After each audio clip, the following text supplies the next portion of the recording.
Hello everyone.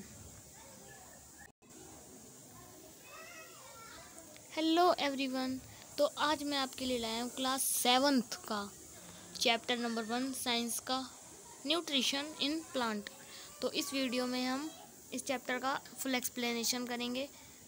इसे हम parts में डिवाइड करेंगे। तो ये पार्ट 1 है। ओके, तो हम बिना देरी के इस चैप्टर को शुरू करते हैं।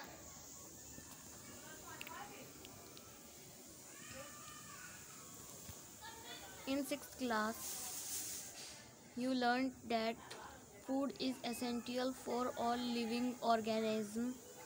You also learned that carbohydrates, protein, fat, vitamins and minerals are components of food. देखिए फ्रेंड्स, हमने पिछली क्लास यानी 6th का फर्स्ट चैप्टर में हमने ये पढ़ा था कि जो हमारे लिविंग बींग्स होते हैं, लिविंग बींग्स या लिविंग ऑर्गेनिज्म, मतलब जो जिनके अंदर सजीव, उनको जीवित रहने के लिए फूड की आवश्यकता होती है।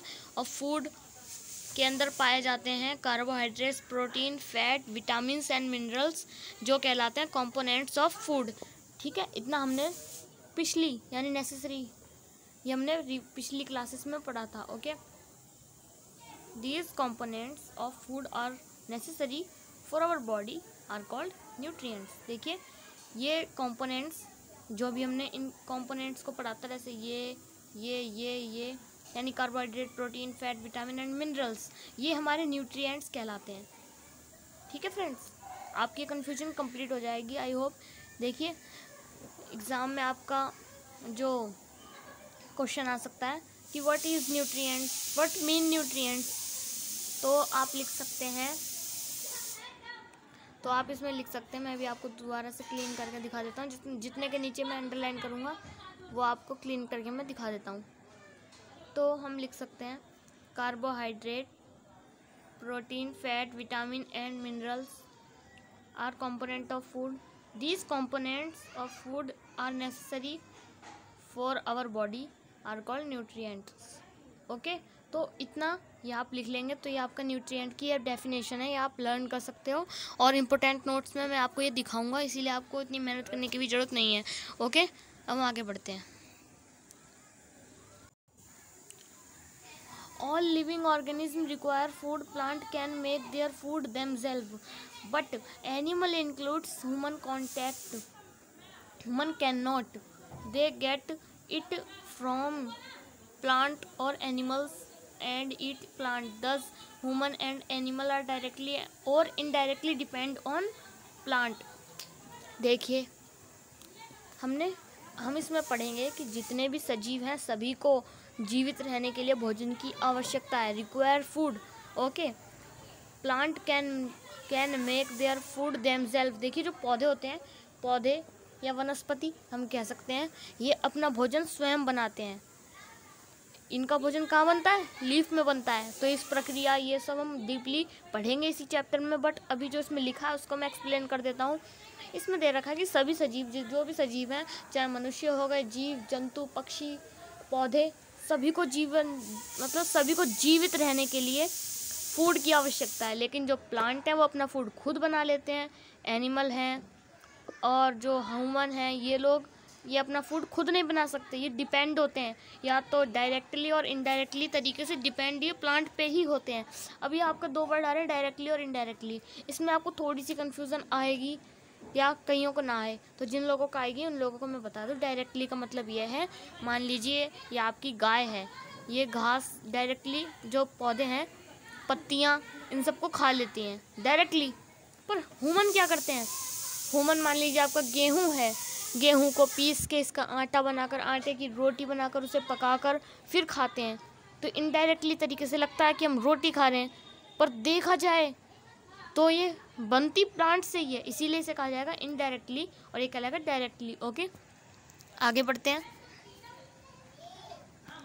पूजा wants to how play plant prepare their own food. देखिए, ह्यूमन एनिमल ये अपना तो फूड खुद बनाते नहीं है। तभी पूजो के दिमाग में आ रहा होगा या आपके दिमाग में भी आया होगा कि प्लांट अपना भोजन कैसे बनाते हैं।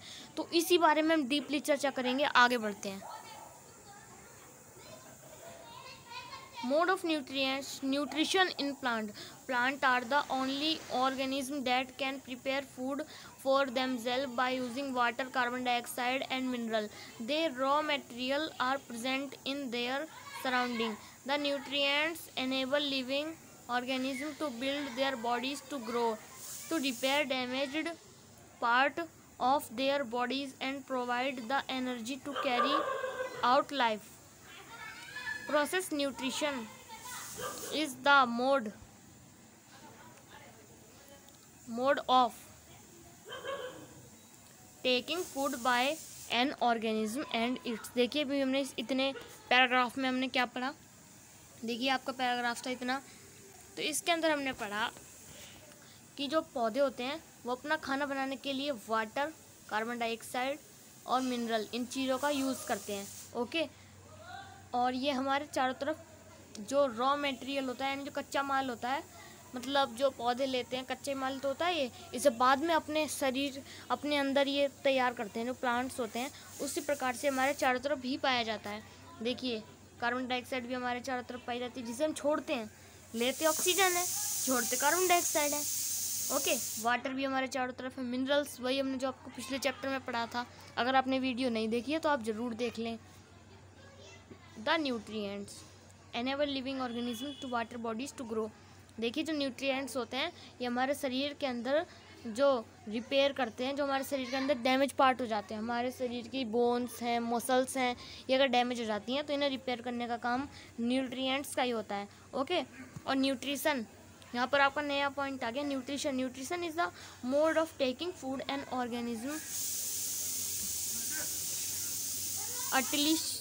utilization by the body. The mode of nutrition is which organism make food themselves for simple substance called autotrophic.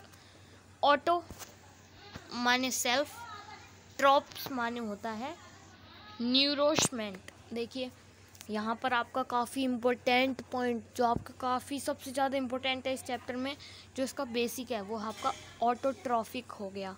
Autotrophic का मतलब क्या होता है, देखिए इसमें आपको मैं डीपली समझा देता हूँ।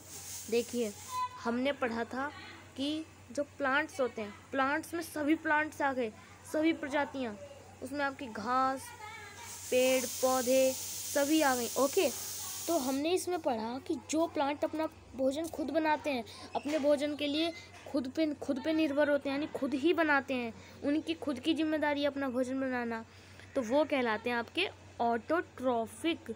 ये आप पॉइंट आपको ध्यान रखना है और इसे याद करने के लिए अपना रखना है ऑटो का मतलब होता है सेल्फ यानी स्वयं, और ट्रॉप्स मतलब होता है न्यूरोशमेंट। ओके, तो ये आपका पॉइंट मेन है। हम नेक्स्ट पढ़ते हैं। और therefore plant are called autotrophs. देखिए तो हमारे जो प्लांट होंगे वो ऑटोट्रॉप्स कहलाएंगे, जो अपना फूड खुद बनाते हैं। Animals and most other organisms take in ready-made food prepared by the plant. They are called heterotrophs. Okay, देखिए मनुष्य जो हैं एनिमल्स हैं, देखिए हम एनिमल्स को भी मनुष्य में ही ले लेते हैं, बायोलॉजी में हमारे जो एनिमल्स हैं मनुष्यों में ही आ जाते हैं। मनुष्यों का मतलब एनिमल जो हैं वो भी मनुष्यों की तरह हैं, वो भी प्लांट पे डिपेंडेड हैं। मनुष्य जो हैं वो प्लांट और एनिमल पर डिपेंडेड है अपने भोजन के लिए, और जो एनिमल हैं वो भी प्लांट एंड एनिमल के लिए डिपेंडेड है। कोई भी प्लांट ले लीजिए आप एग्जांपल के तौर पे। ओके, तो हेटेरोट्रॉफ का मतलब हो गया एनिमल और ह्यूमन तो हमारे हेटेरोट्रॉफ हैं ही, लेकिन कुछ प्लांट भी होते हैं जो हमारे हेटेरोट्रॉफ हैं। यस, अभी तक तो हमने पढ़ा था, छोटी क्लास में हमने ये पढ़ा कि जो प्लांट होते हैं वो अपना भोजन खुद बनाते हैं, यानी वो ऑटोट्रॉफ्स हैं। लेकिन कुछ होते हैं हेटेरोट्रॉफ्स जिसके बारे में हम पढ़ेंगे आगे चल के। ओके, इसी चैप्टर में पढ़ेंगे। तो शुरू करते हैं अपने चैप्टर को। तो इसमें दे रखा पहली wants to know why body can not make food, carbon dioxide, water and mineral like plant do. मतलब हमारी बॉडी क्यों नहीं बना सकती जैसे प्लांट बना लेते हैं। ओके, तो फोटोसिंथेसिस का ये हमारा थोड़ा मेन पॉइंट आ चुका है, इसे भी हम थोड़ा समझ लेते हैं।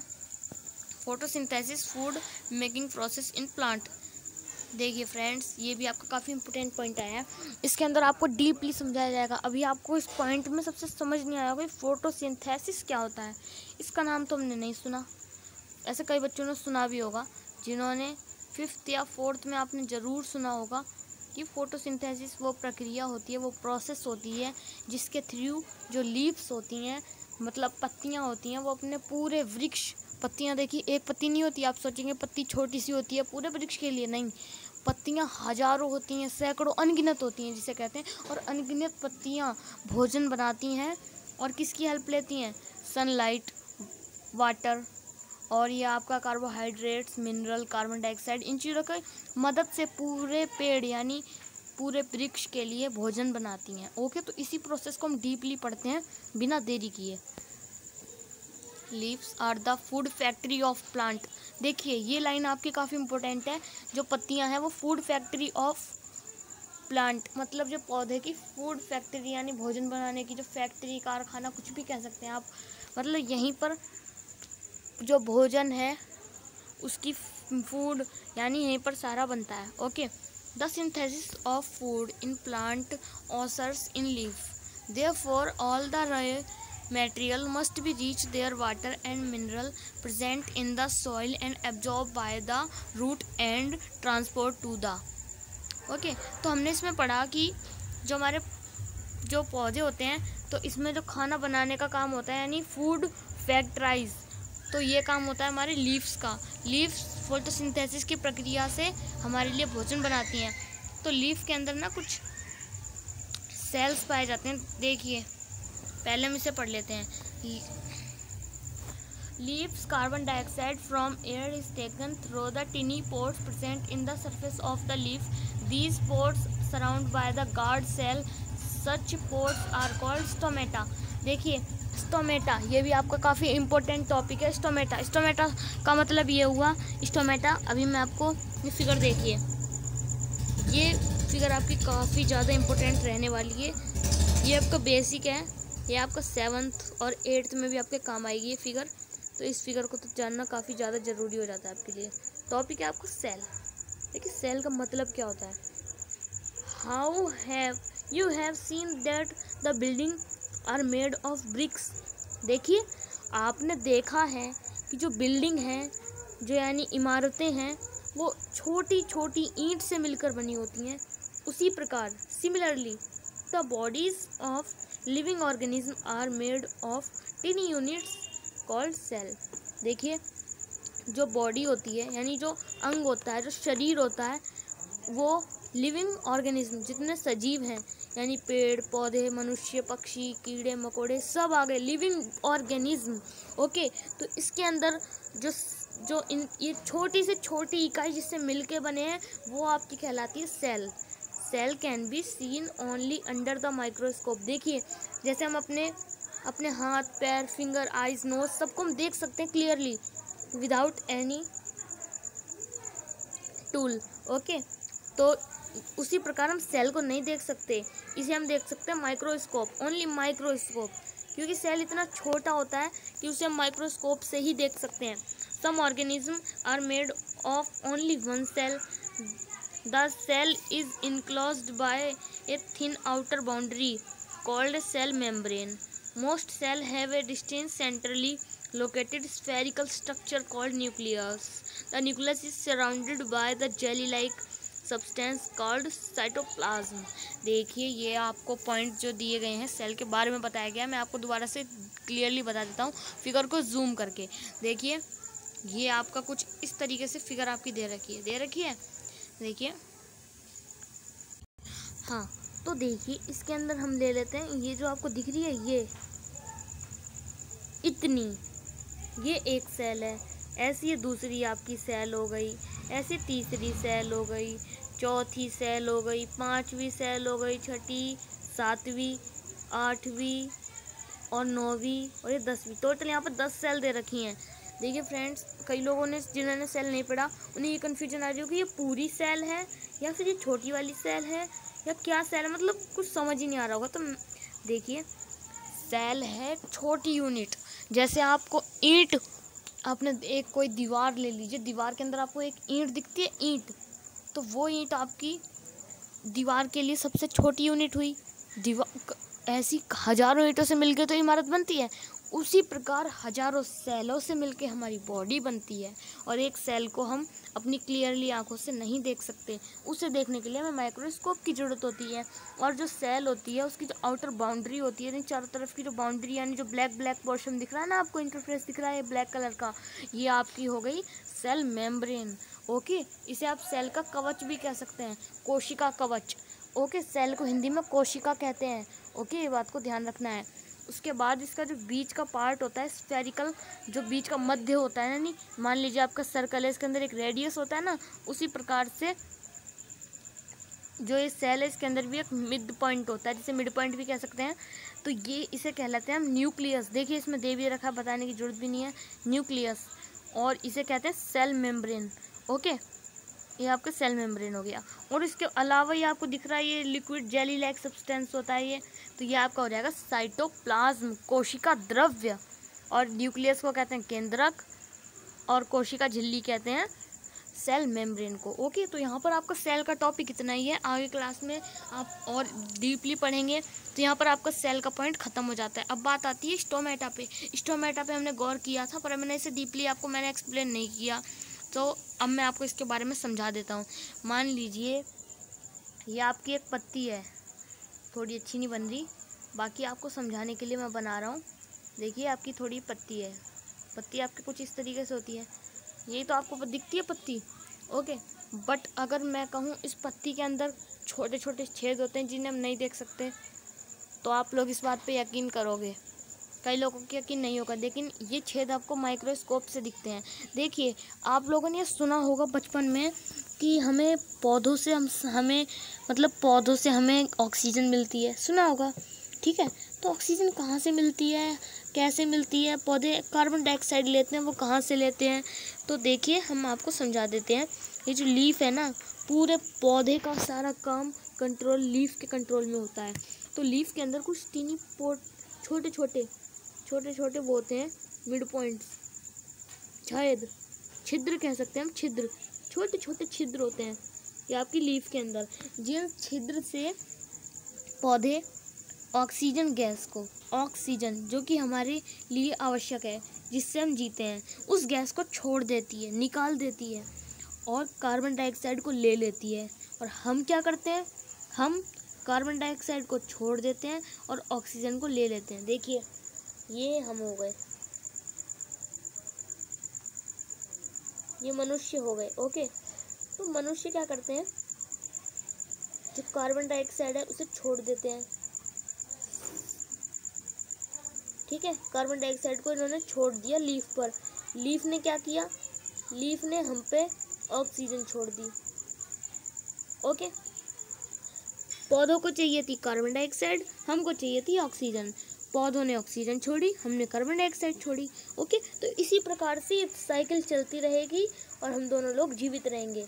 इससे ये दोनों एक दूसरे के ऊपर डिपेंड हैं, ये एक साइकिल कह सकते हैं हम इसे, एक चक्र, कि हम पौधों को गैस देते हैं, पौधे हमें कार्बन डाइऑक्साइड लेते हैं और ऑक्सीजन हमें देते हैं। ओके, तो स्टोमेटा ही होता है जो ऑक्सीजन को छोड़ता है और कार्बन डाइऑक्साइड को अंदर लेता है। तो स्टोमेटा की डेफिनेशन आप याद कर लें, ये पेपर में आपकी आ सकती है। ओके, अभी आपका नेक्स्ट पॉइंट है, Bhujo wants to know how root mineral absorb by the root reach the leaves. Bhujo ये जानना चाहता है कि हमने भी पढ़ा कि जो रूट होती है यानी पौधों की जड़ें होती हैं, वो किस तरीके से पानी यानी मिनरल को पत्तियों तक पहुंचाती है। तो हम इसमें पढ़ेंगे, water and mineral are transported to the leaves by the vessels which run a pipe like pipe throughout the root, the stem by branch and the leaf. They form a continuous path passage for a nutrient to reach the leaf. You will learn about transport to mineral in plant in chapter 11. देखिए हम इस chapter 11 में पढ़ेंगे transport वाला system, कि किस तरीके से रूट टू लीफ का, रूट से लीफ तक का जो सफ़र होता है वो कैसे तय होता है। अभी हम बस इतना पढ़ रहे हैं कि पाइप लाइक कोई संरचना होती है जिससे लीफ तक जो रूट से मिनरल जाता है। ओके, मैं आपको चैप्टर 7 में ज़रूर डीपली समझाऊंगा। अगर आपने चैनल सब्सक्राइब कर लोगे तो जब भी मैं चैप्टर 11 अपलोड करूँगा तो मैं आपको ज़रूर एक्सप्लेन उसमें करूँगा। ओके, तो अब हम पढ़ते हैं। पहली wants to know what is so specially about leafy that they can synthesis food but other part of plant can not. देखिए, ये काम हम ही क्यों कर सकते हैं और कोई प्लांट का पार्ट क्यों नहीं कर सकता। देखिए, जो फोटोसिंथेसिस का वर्क है वो केवल लीफ ही क्यों कर सकती है और कोई अन्य प्लांट क्यों नहीं कर सकता, ये क्वेश्चन है इसका। तो इसका आंसर आपको दे रखा है। आपने देखा होगा पत्तियां हरी हैं तो the leaf has a green pigment called chlorophyll. देखिए, एक नया पॉइंट आपको मिल गया। जो पत्तियों के ऊपर ग्रीन पिगमेंट होता है उसके पीछे कारण होता है क्लोरोफिल। क्लोरोफिल के कारण ही पौधों के अंदर ग्रीन कलर आता है। It helps to leaf capture the energy and sunlight. ये क्लोरोफिल आपको मदद करती है सनलाइट को एब्जॉर्ब करने में। और this energy use to synthesis prepared for the from carbon dioxide and water. और यही एनर्जी, जो शक्ति मिलती है, एनर्जी ऊर्जा मिलती है, वही ऊर्जा काम करती है कार्बन डाइऑक्साइड और वाटर को मतलब अपने भोजन बनाने के लिए लाने के लिए। ओके, तो ये आपका जो सिंथेसिस फूड ऑसर presence of sunlight it's called photosynthesis. देखिए, जो प्रक्रिया हो गई आपकी कि इसमें सनलाइट ग्रीन पिगमेंट, इसमें देखिए जो आपकी फोटोसिंथेसिस है इसके अंदर क्लोरोफिल का अहम रोल है। क्लोरोफिल ही है जो पौधे के अंदर ग्रीन पिगमेंट लाता है लीव्स के अंदर, जिससे वो सनलाइट को एब्जॉर्ब करके एनर्जी प्राप्त करती है, जिससे वो वाटर और मिनरल्स को एब्जॉर्ब कर सके और कार्बन डाइऑक्साइड को भी। तो वो प्रक्रिया हमारी कहलाती है फोटोसिंथेसिस। ओके, फोटो का मतलब हो गया आपका लाइट, सिंथेसिस का मतलब हो गया कंबाइन। ओके, तो ये आपकी यहीं पे इसमें दे रखा है the sun is the ultimate source of energy for all living organism. देखिए, जो आपकी सूरज है, सूरज ये एक अल्टीमेट, ये बहुत ही इम्पोर्टेंट और अनलिमिटेड टाइप का एक एनर्जी है, एनर्जी का स्रोत है, जिससे हमें एनर्जी मिलती है। वो सभी लिविंग बींग्स के लिए है, लिविंग ऑर्गेनिज्म के लिए। ओके, तो यहाँ पर हमारा पार्ट 1 कंप्लीट हो गया। हमने पार्ट 1 में जाना कि जो पौधे होते हैं वो 2 प्रकार के होते हैं, हेटेरोट्रॉफ और ऑटोट्रॉफ। तो ऑटोट्रॉफ जो होते हैं, जो अपना भोजन खुद बना लेते हैं, वो ऑटोट्रॉफ, और जो दूसरों पर निर्भर होते हैं वो हेटेरोट्रॉफ। और हमने इस सेकंड पेज को भी रिवाइज किया। इसके बाद हम पढ़ेंगे पार्ट 2 में कि किस प्रकार से जो प्रक्रिया होती है इसे हम फिगर में जानेंगे, और इसके अंदर स्टोमेटा को हम ज़्यादा डीपली पढ़ेंगे, और उसके बाद हेटेरोट्रॉफ्स को पढ़ेंगे, और उसके बाद आपका नेक्स्ट पॉइंट आएगा सैप्रोट्रॉप्स। इसको भी हम पार्ट 2 में पढ़ेंगे, और इसके बाद ये भी हम पढ़ेंगे इस पेज को भी। शायद हमें पार्ट 3 भी बनाना पड़ सकता है अगर ये चैप्टर बड़ा हुआ। उसके बाद हम एक इम्पोर्टेंट्स नोट्स वाली वीडियो बनाएंगे जिसके अंदर ये सब हम आपको अच्छे से एक्सप्लेन करेंगे, और ये आपके कीवर्ड्स को भी एक्सप्लेन करेंगे।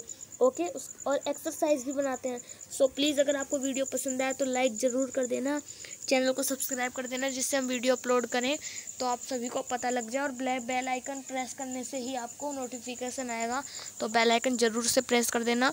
और ये वीडियो ज़्यादा से ज़्यादा प्लीज़ शेयर कर देना, जिससे आपके दोस्तों में अपने शेयर कर देना, जिससे आपके दोस्तों का भी भला हो।